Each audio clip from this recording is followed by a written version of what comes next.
paz do Senhor. Eu ia pregar uma exortação, agora Deus mudou meu coração aqui.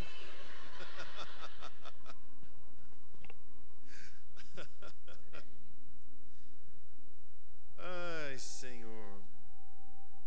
Eu, como o pastor Adriano, também eu fico assim constrangido com tanto amor dos irmãos pela nossa vida, tanta honra que temos recebido aqui dos irmãos. Desde ontem, quando estivemos aqui, quando chegamos, quando eu cheguei, o pastor já estava descido no telhado. Ele tinha acabado de chegar do telhado ali, até contou, eu estava no telhado ali, estava pregando, estava cumprindo o que Jesus falou, que nós vamos pregar sobre os telhados, pastor. Mas eu agradeço ao pastor Adriano, à igreja de Suzano, pelo convite, pela honra às nossas vidas aqui. Muito obrigado, irmãos. Trago um abraço da nossa igreja de Tatuí aos irmãos, e para nós é uma grande alegria. Pastor, olha, eu ia trazer uma exortação, mas depois do presente o senhor mudou a palavra, sabe? Ai, Senhor, que responsabilidade pregar em uma igreja onde se prega a palavra pura, o evangelho puro, genuíno. Nós temos visto com tristeza, irmãos, que o evangelho que tem sido pregado por aí não tem sido um evangelho genuíno. Tem sido o evangelho do você consegue, do você merece, você pode, mas não tem sido o evangelho da cruz, não tem sido o evangelho do arrependimento, não tem sido o evangelho da transformação das vidas, não tem sido o evangelho da comunhão, do amor, da fraternidade, né? Esse amor fraternal que o Senhor nos ensinou. E quando nós abrimos a Bíblia, irmãos, nós vemos que o evangelho do Senhor Jesus Cristo, ele traz para nós uma grande responsabilidade. Amém, queridos? O evangelho, quando Jesus fala assim que para ganhar tem que perder, e quem quiser ganhar vai perder, mas quem quiser perder vai ganhar. Então a gente começa a pensar, as contas do Senhor são diferentes das nossas, porque nas contas do Senhor, um faz fugir 1000, mas quando são dois, faz fugir 10.000, não é 2.000. Um faz fugir 1000 na conta do homem, então se tiver dois, faz fugir 2.000. Não, o Senhor, ele potencializa isso. E quando, meus irmãos, nós vivemos o evangelho do Senhor Jesus Cristo, como disse o apóstolo Paulo, é o poder de Deus para todo aquele que nele crê. Pastor, vai contar meu tempo ali? A minha esposa está dando um sinal para arrumar minha gravata. Não sei se eu arrumei. Ela deu um sinal assim, como se tivesse tudo torto. Acertou, amor? Que bom que minha esposa está aí para me ajudar nisso, né? Meus irmãos, olha, queria que os irmãos abrissem a palavra do Senhor no livro de Apocalipse, no capítulo 3.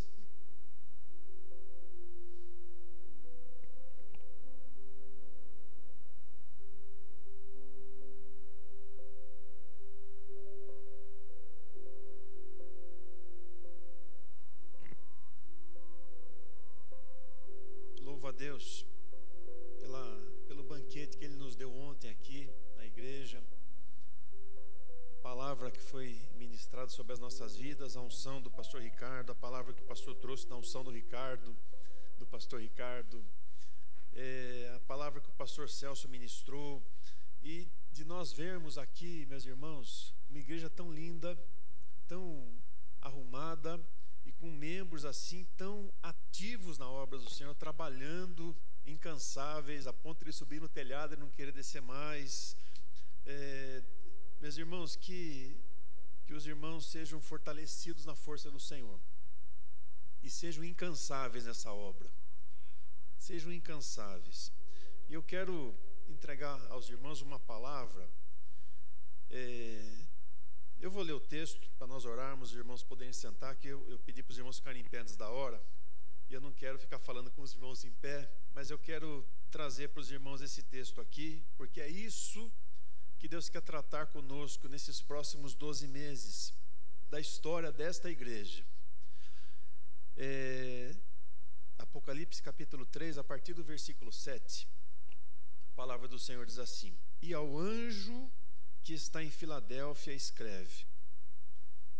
E eu diria assim: e ao anjo da igreja que está em Suzano escreve: isto diz o que é santo, o que é verdadeiro, o que tem a chave de Davi,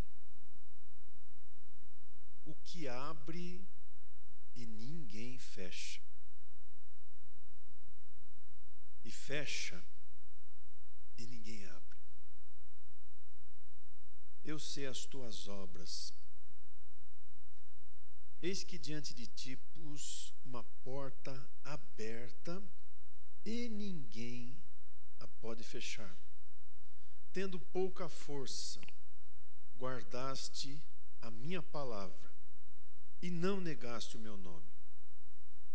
Eis que eu farei aos da sinagoga de Satanás, aos que se dizem judeus e não são, mas mentem, eis que eu farei que venham e adorem prostrados a teus pés e saibam que eu te amo. Como guardaste a palavra da minha paciência, também eu te guardarei da hora da tentação que há de vir sobre todo o mundo para tentar os que habitam na terra. Eis que venho sem demora. Guarda o que tens, para que ninguém tome a tua coroa. A quem vencer, eu farei coluna no templo do meu Deus, e dele nunca sairá. E escreverei sobre ele o nome do meu Deus, o nome da cidade do meu Deus, a nova Jerusalém que desce do céu, e do meu Deus, e também o meu novo nome. Quem tem ouvidos, ouça o que o Espírito diz às igrejas. Pai de amor, teu Espírito fale conosco nessa hora. Meu Deus, que o Senhor tome a minha vida na tua mão, seja somente o Senhor a falar, que o homem esteja calado. Senhor, e que os nossos ouvidos sejam abertos para que o Senhor faça em nós hoje uma grande obra, meu Deus, de transformação, de mudança, Pai, de novo nascimento, de salvação de almas. Meu Deus, faz essa obra na nossa vida, faz essa obra em cada um de nós, e que o Teu Espírito Santo venha tratando agora o nosso coração e falando com cada um de nós, meu Deus, e que esta igreja seja hoje renovada, seja hoje fortalecida, seja hoje, meu Deus, fortalecida na força do Teu poder, no poder do Evangelho do Senhor Jesus Cristo, meu Deus, e Tu venhas fazendo grandes obras aqui no meio dos irmãos, levantando aqui, meu Deus, homens e mulheres, jovens e velhos, crianças, cheios do Teu Espírito Santo, cheios do Teu poder, para proclamar a verdade da Tua palavra, Senhor. Faz essa obra em nós agora e nos abençoa, nós te pedimos no nome santo do Senhor Jesus. Amém, Senhor. Pode assentar, queridos. Eu não sei se os irmãos estão fazendo culto ao vivo, está fazendo? Tem problema eu sair daqui assim um pouquinho? Não? Onde que estão filmando? Eu nem sei. Pode sair? Beleza? Porque eu não sei ficar parado aqui, irmãos. Eu não sou que nem o pastor Adriano, que é todo certinho assim. Eu sou mais agitado um pouco de ficar andando, sabe? Porque eu gosto de ficar perto dos irmãos. E ainda mais que seja linda, né? Pastor, achei lindo esse piso aqui, né? Você já falou que já tinha trocado, né? Maravilhoso, né? Mas a beleza da igreja, ela está nos irmãos, está nas vidas que querem se doar, se entregar para o serviço do Evangelho. E nós nos alegramos por ver aqui, irmãos, tanta coisa que o Senhor tem feito, tanta coisa que tem acontecido, mas nós vemos assim o amor do Senhor na vida dos irmãos. Então louvado seja Deus pelas vossas vidas. E louvado seja Deus pelo pastor dessa igreja. Quando eu digo aqui que ao anjo da igreja que está em Suzano, eu queria entregar uma palavra para os irmãos, porque nós temos na palavra uma oração de Davi, que ele diz assim: ensina-nos a contar os nossos dias, de tal maneira que alcancemos corações sábios. Isso quer dizer o quê? Que nós não sabemos nem contar os nossos dias, né? porque se eu soubesse contar, eu não precisava orar para o Senhor me ensinar. Então aí nós precisamos saber, irmãos, que lá em Crônicas tem um povo ali muito especial. Quando começa a falar genealogia, a gente começa a virar a página, não quer nem ler, né? Mas fala ali dos servos de Deus, das tribos que estavam servindo ao Senhor. Então tem uma tribo lá com 40 mil homens, outra tribo com 20 mil homens, outra tribo com 18 mil homens, outra tribo com 50 mil homens. Mas tinha uma tribo que tinha ali 200 homens. Fala assim, mas é menos, né? Por que não tem 40 mil? Tinha 200. Mas não eram qualquer 200. Eram 200 que a palavra do Senhor fala assim, são 200 homens experimentados no conhecimento dos tempos. No conhecimento dos tempos. Eles não tinham lá 40 mil, nem 15 mil, nem 20 mil, eles tinham 200. Mas os 200 sabiam contar os tempos de Deus sobre a nossa vida. E nós cremos, irmãos, que nós celebramos durante o ano 3 grandes festas. Temos a Páscoa, temos o aniversário da igreja, temos o culto da passagem do ano, são 3 festas. Mas você já parou para pensar que são 3 tempos que Deus conta na nossa vida? 3 tempos que começam, por exemplo, começou um tempo agora, 14 de abril, que ele foi disparado dia 14 de abril e ele vai encerrar dia 14 de abril do ano que vem. Não é isso? Daí encerra-se o tempo, começa a contar outro. Hoje, meus irmãos, está começando um novo tempo. Encerrou ontem um tempo aqui na igreja, hoje começa um novo tempo. Né? Hoje já começamos o ano 40 da igreja de Suzano. Celebramos os 39, gratidão a Deus pelos 39, mas começa aqui o ano 40. É um novo tempo. Né? E assim Deus vai tratando a nossa vida sem a gente perceber, sem a gente entender o que está acontecendo, mas são tempos de Deus sobre a nossa vida, são tempos de Deus sobre o nosso ministério, são tempos de Deus sobre o nosso coração, são tempos do Senhor sobre o pastor desta igreja, são tempos do Senhor sobre esta igreja. E aí, meus irmãos, quando nós entendemos que os tempos de Deus são diferentes dos nossos, nós começamos a nos humilhar diante dele e falar: Senhor, ensina-me a contar os teus dias, porque o Senhor tem uma conta diferente para a minha vida. E nós precisamos entender aquilo que Deus quer fazer em nós. E hoje começa a contar um tempo, irmãos, que Deus mandou dizer assim para os irmãos: é um tempo de portas abertas. Você consegue entender o que é isso? Você consegue imaginar, irmãos, quando Deus fala que é um tempo novo, um tempo diferente? Porque quando nós temos a nossa luta, a nossa correria, as nossas aflições, né? Ontem chegamos aqui, tinha um pastor em cima do telhado, naquela correria, naquela luta, e ele queria terminar o serviço, ele queria completar aquilo que Deus colocou no coração dele, que ele tinha que concluir, ele não desceu enquanto não terminou o que ele estava fazendo, né? É uma dedicação, irmãos, que os irmãos são privilegiados. Nós não vemos isso por aí. Normalmente líderes querem ser servidos, mas o que o Senhor nos mostra, irmãos, que o conceito de liderança na Bíblia, ele começa com uma bacia e uma toalha. Isso é liderança. E os discípulos queriam às vezes sentar à direita ou à esquerda de Jesus. E Jesus ali mostra para eles: a liderança não é quem senta à direita ou à esquerda, mas a liderança é quem está disposto a se humilhar e lavar o pé um dos outros. E todos se assustaram com aquilo que Jesus fez. E Pedro falou: Senhor, meu pé o Senhor não vai lavar. E ele fala para Pedro assim: se eu não lavar os teus pés, você não tem parte comigo. Então o Senhor tem algo para fazer na nossa vida, irmãos, que não é do meu jeito, não é do jeito que eu queria que fosse, não é do jeito que eu imaginava que fosse ser, mas aquilo que o Senhor fala na nossa vida, meus irmãos, é que o Senhor tem algo novo para fazer em nós, tem algo novo para fazer nesta igreja. E aí nós pensamos: algo novo. Estava falando para os irmãos de correria, tribulação e coisas do nosso coração aflito, e nós começamos a pensar assim: mas da onde que vem essa porta aberta? Da onde que vem esse livramento? Da onde que vem esse socorro? O salmista, ele responde isso para ele mesmo quando ele ora e olha para os montes e olha para as dificuldades e fala: da onde virá o meu socorro? Meu socorro vem de quem? Vem do Senhor, que fez os céus e a terra. Meus irmãos, quando nós vemos essas cartas aqui, que os irmãos já conhecem essa passagem, eu sei que o pastor Adriano é especialista aqui nesses textos aqui do Apocalipse, eu sei que os jovens já viram isso aqui lá no retiro, e estudaram aqui cuidadosamente cada uma dessas igrejas. E vocês sabem que essa igreja de Filadélfia, ela, das 7 igrejas, ela parece que ela está diferente das outras, porque ela não recebe nenhuma crítica com relação àquilo que estava acontecendo sobre a terra naquele momento em que foram enviadas essas cartas.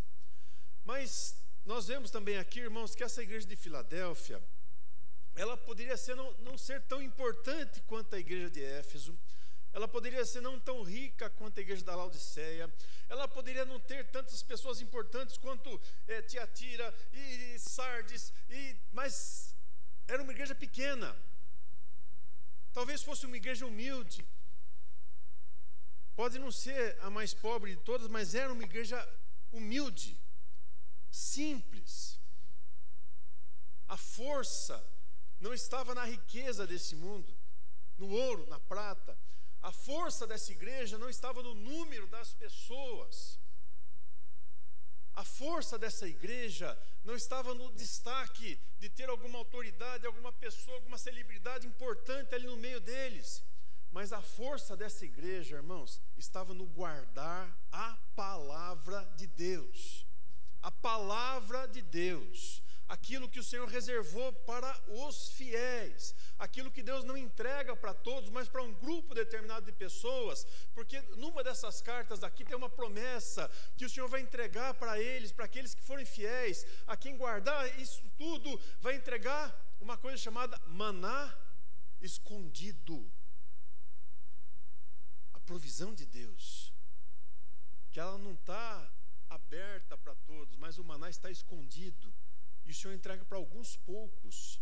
Meus irmãos, sabe que nós vivemos tempos aqui em que as pessoas preferem ouvir coachings, treinadores, doutrinadores, pessoas que vão colocar na sua cabeça que você é forte, que você é corajoso, que você consegue porque você é capaz, você é inteligente, você pode tudo o que você quiser, mas não conseguem pregar a palavra assim, olha, humilha-te aos pés do Senhor, e Ele considerará o desejo do teu coração.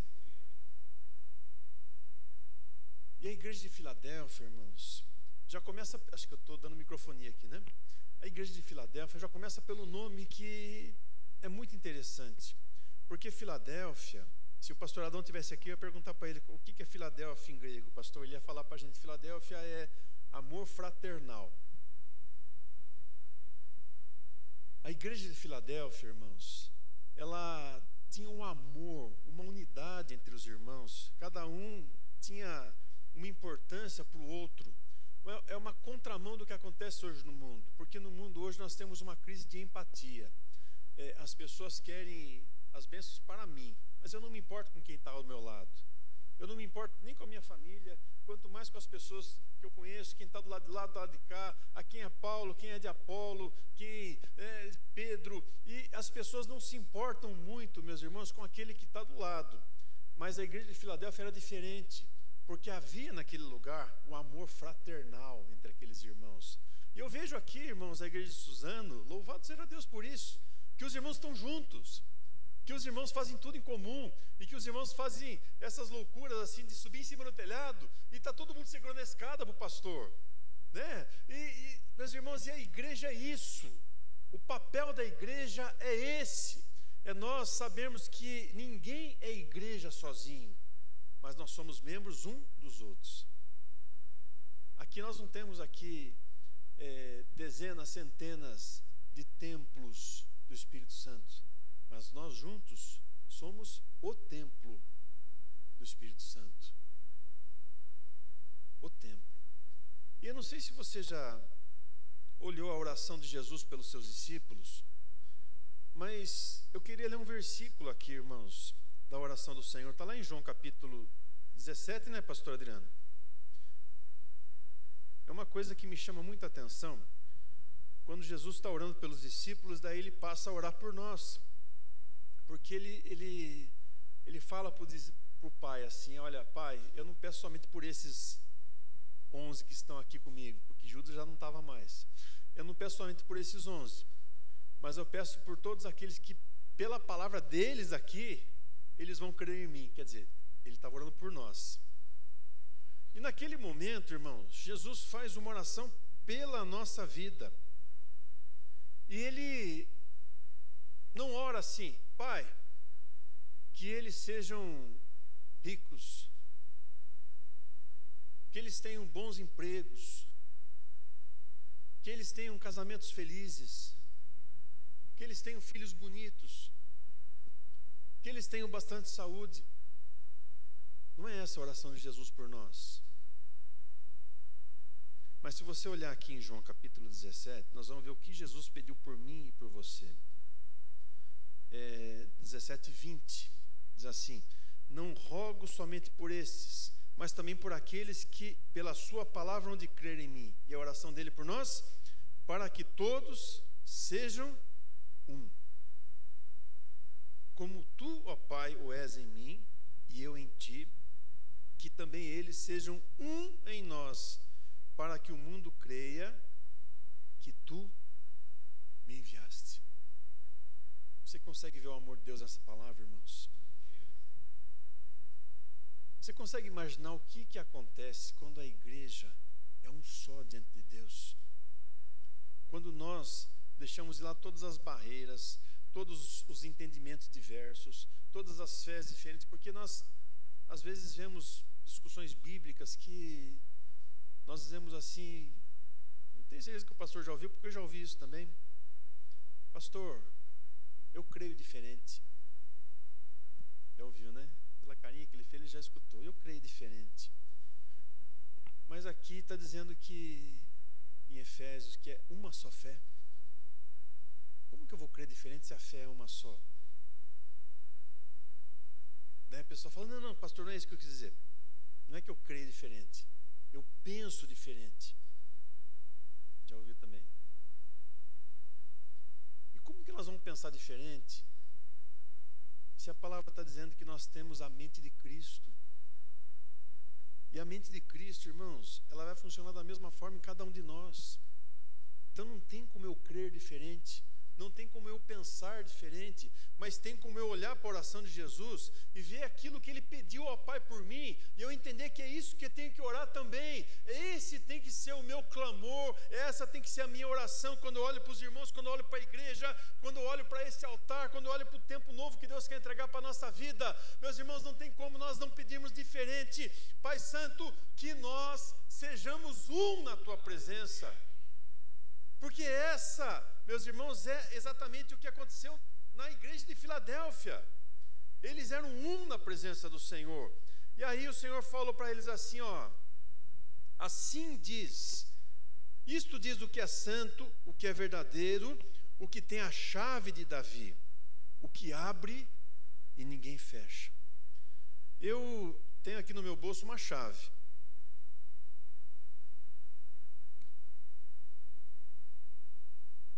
Mas a chave de Davi, irmãos, não é uma chave que guarda no bolso.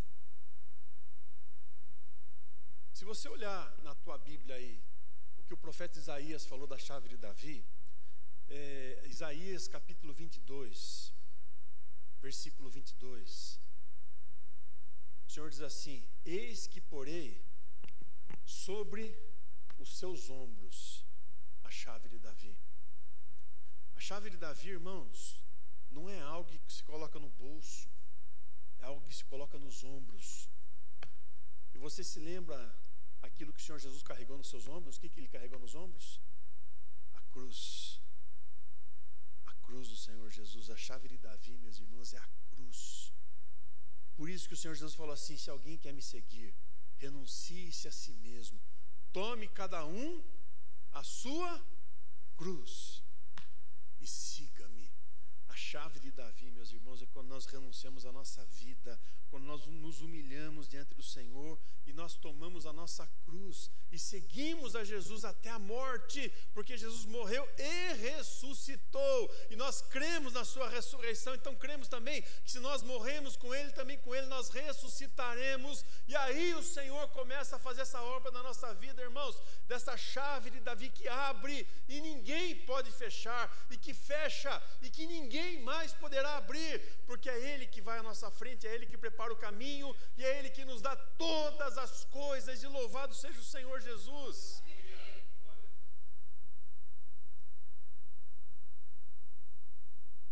interessante que é uma chave que abre e é uma chave que fecha.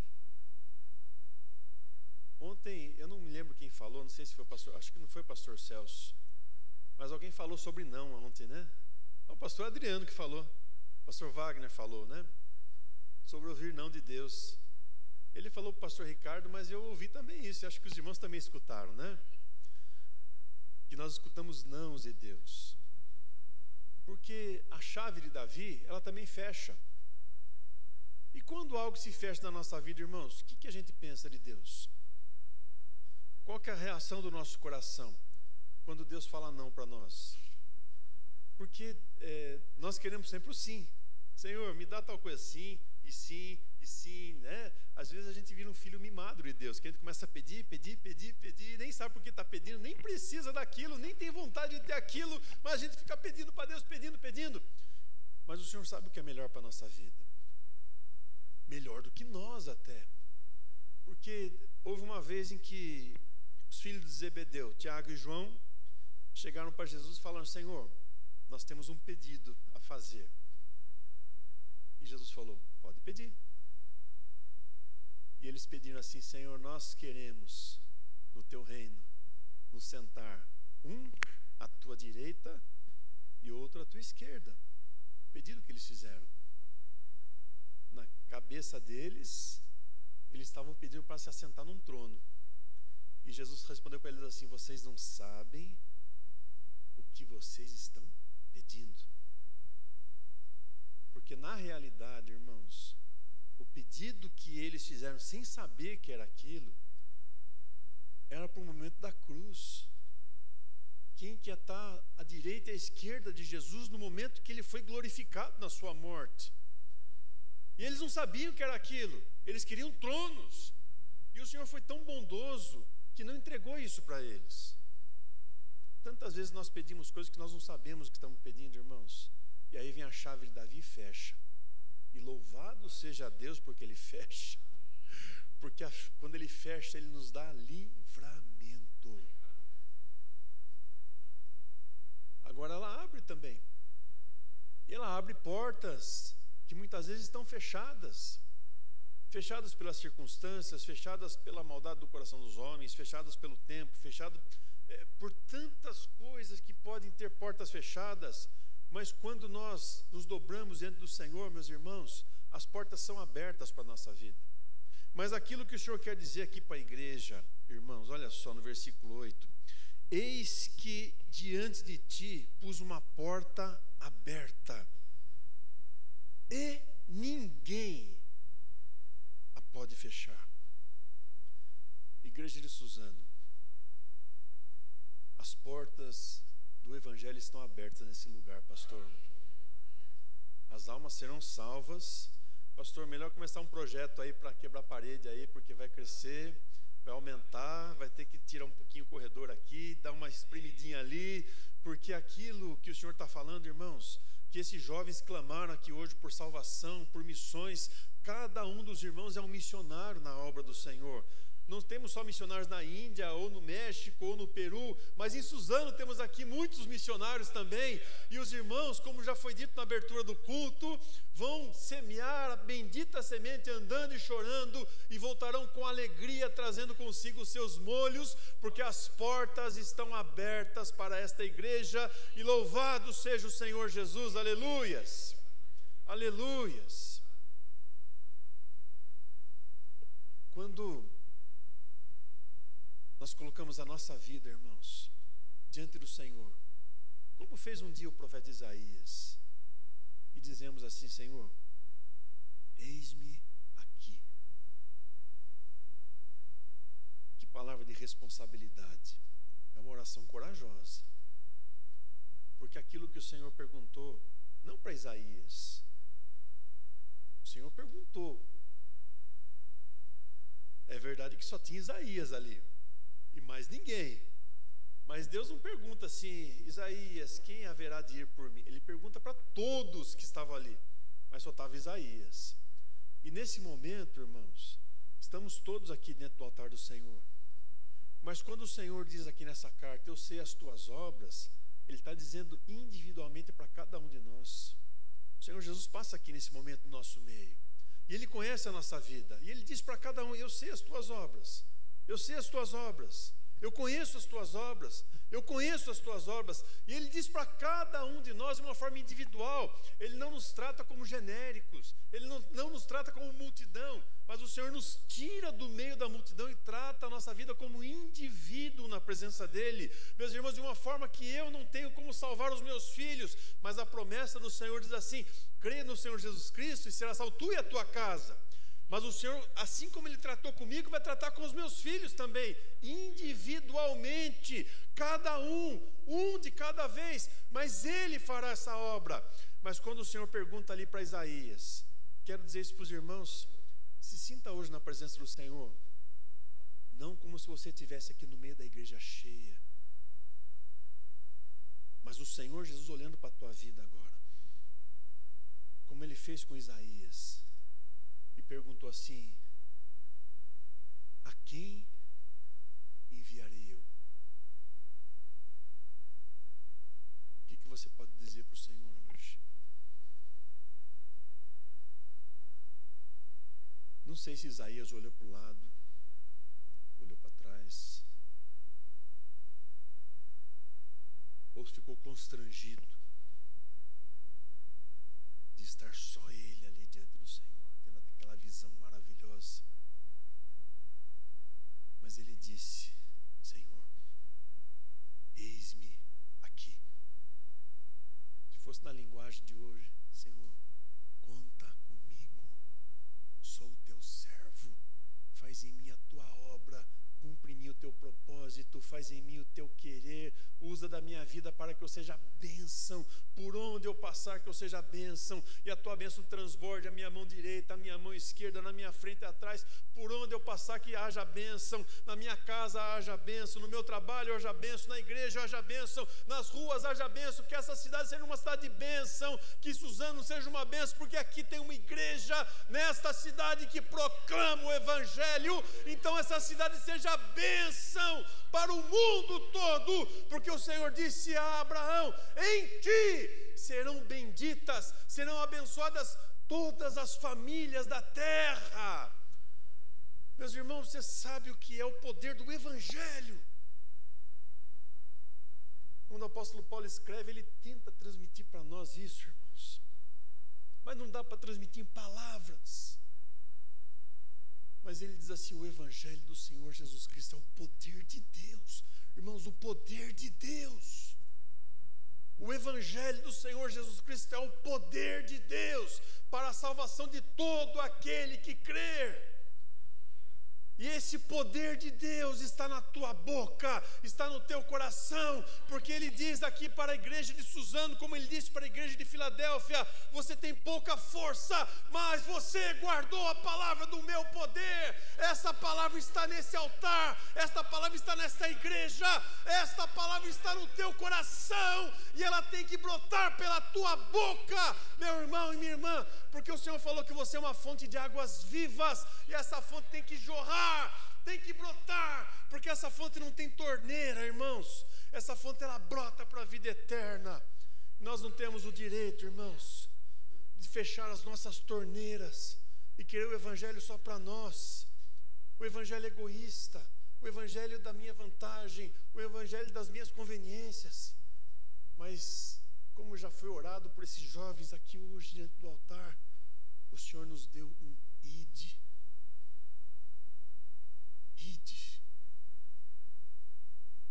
E o id, irmãos, às vezes não significa que você tem que deixar tudo e ir lá para o Japão, para a China, para a Coreia, para a África. Às vezes o id é aqui na tua casa.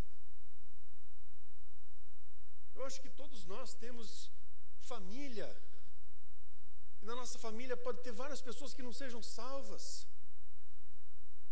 E o id começa aqui, irmãos.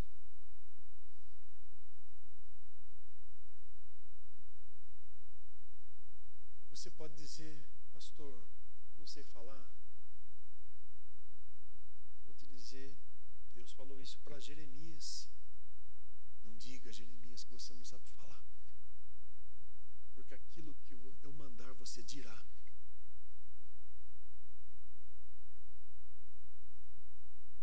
Às vezes, irmãos, nós achamos que temos que ter muita força. Mas essa igreja que era a menor, a mais fraca, o Senhor fala, você teve pouca força, mas você não negou meu nome. Que nós, irmãos, possamos pegar essa chave de Davi, colocar no nosso ombro e falar hoje para o Senhor, eu quero viver esse novo tempo, Senhor. Eu não vou negar o teu nome, Senhor. Eu quero fazer a tua vontade, Senhor. Eu quero te servir, Senhor. Eu quero ver os meus molhos, Senhor. Eu quero levar a semente, a preciosa semente, andando e chorando, andando e chorando. E quantas vezes nós andamos e choramos, às vezes mais choramos que andamos e choramos. Mas o Senhor fala assim, você vai voltar com certeza. A colheita é certa, irmãos. Não duvide da vontade de Deus. Não duvide do poder de Deus. Não duvide do poder do Evangelho. A colheita é certa. E a colheita da igreja de Suzano vai ser abundante. Porque o Senhor coloca portas abertas aqui nesse lugar. Eu vou encerrar já, pastor, que eu já preguei mais do que eu tinha programado. Mas eu quero ver aqui com os irmãos o versículo 12, que diz assim: a quem vencer, eu farei coluna no templo do meu Deus, e dele nunca sairá. Se você olhar nessas paredes aqui, você vai ver que tem parede, tem janela e tem coluna. Se o pastor precisar ampliar o templo aqui, ele pode quebrar a parede, ele pode quebrar a janela, mas ele não pode quebrar a coluna. Porque a coluna tem uma função de sustentação. O alicerce é Jesus. Mas a coluna são os fiéis que estão sobre a terra. Paredes mudam, janelas mudam. Nós podemos até mudar o altar de lugar, pastor. Era lá, veio para cá. Mas a coluna não muda. Eu louvei a Deus pelo testemunho dos irmãos. A esposa do pastor Adão, que está aqui, desde quando? Desde 2009. E ela falou, essa é minha terra. Criou raiz. Está ligada na terra. A coluna está ligada no alicerce.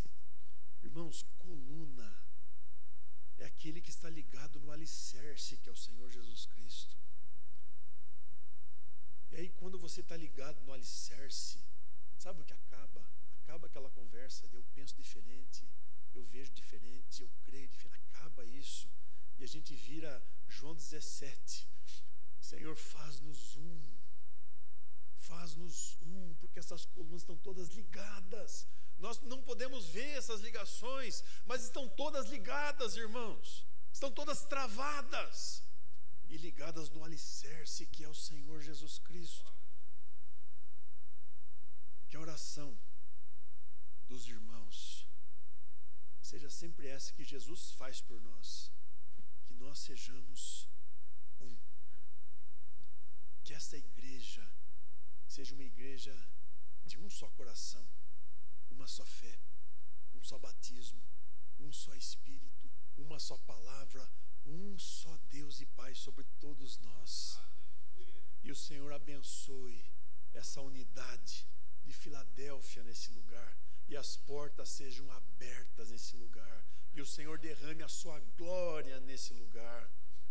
Aleluias, Pai de amor, Deus de misericórdia, bendito seja o teu santo nome, Senhor. Louvado e exaltado seja o nome do Senhor Jesus Cristo. Bendito é o Senhor. Pai Santo, nossos olhos Senhor, não podem contemplar aquilo que o Senhor quer fazer, porque olhos nenhum viram, ouvidos não ouviram, corações não desejaram, mas o Senhor fará uma obra, e o Senhor faz muito mais além daquilo que nós pedimos, daquilo que nós pensamos, porque o Senhor é o Deus Todo-Poderoso. Bendito seja o nome do Senhor. Pai Santo, Deus bendito, eu quero abençoar esta igreja, eu quero abençoar o pastor dessa igreja, eu quero abençoar os membros desta igreja, eu quero abençoar os irmãos que serão salvos nesta igreja, eu quero abençoar meus irmãos, quero abençoar a tua vida, quero abençoar a tua casa, quero abençoar o teu trabalho, eu quero abençoar a tua vida hoje, em nome do Senhor Jesus Cristo. Receba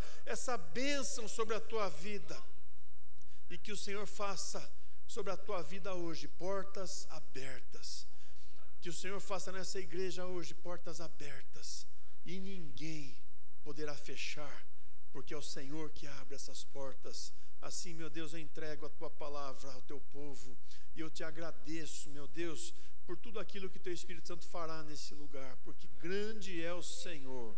Bendito seja o teu nome, Senhor, no nome santo do Senhor Jesus. Amém e amém. Glória a Deus, louvado seja o Senhor.